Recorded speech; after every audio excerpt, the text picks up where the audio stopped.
India, சீனா, Russia உள்ளிட்ட நாடுகளை உள்ளடக்கிய பிரிக்ஸ் நாடுகளுக்கிடையான வர்த்தகம் $1 டிரில்லியன் கடந்திருப்பதாக ரஷ்ய அதிபர் புதின் அறிவித்துள்ளார்.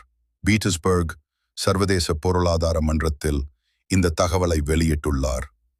இது அமெரிக்க டாலருக்கு எதிரான ஒரு முக்கிய முன்னேற்றமாக கருதப்படுகிறது. பிரிக்ஸ் அமைப்பில் தற்போது 10க்கும் மேற்பட்ட நாடுகள் உள்ளன.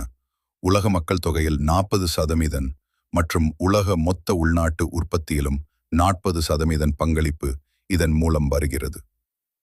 புதின் மேலும் கூறியதாவது, பிரிக்ஸ் நாடுகள் அணுசக்தி, விமான போக்குவரத்து, செயற்கை நுண்ணறிவு, ரோபோட்டிக்ஸ் உள்ளிட்ட துறைகளில் பெரிய திட்டங்களை தொடங்குகின்றன. நாம் ஒற்றுமை, சமத்துவம் மற்றும் ஒருவருக்கொருவர் நலன்களை மதிப்பதையே பின்பற்றுகிறோம். இந்த நாடுகள் தங்கள் சொந்த நாணயத்தில் வர்த்தகம் செய்யும் திட்டத்தை முன்னெடுத்து வருகின்றன. இதனால் அமெரிக்க டாலரின் பங்களிப்பு குறைகிறது. உதாரணமாக, இந்தியா ரஷ்யாவிடம் பெட்ரோல் வாங்கும் போது டாலரை பதிலாக ரூபாயை பயன்படுத்துகிறது.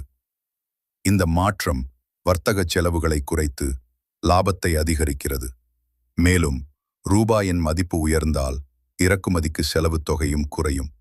உலகளவில் ரூபாயின் தேவையும் அதிகரிக்கும்.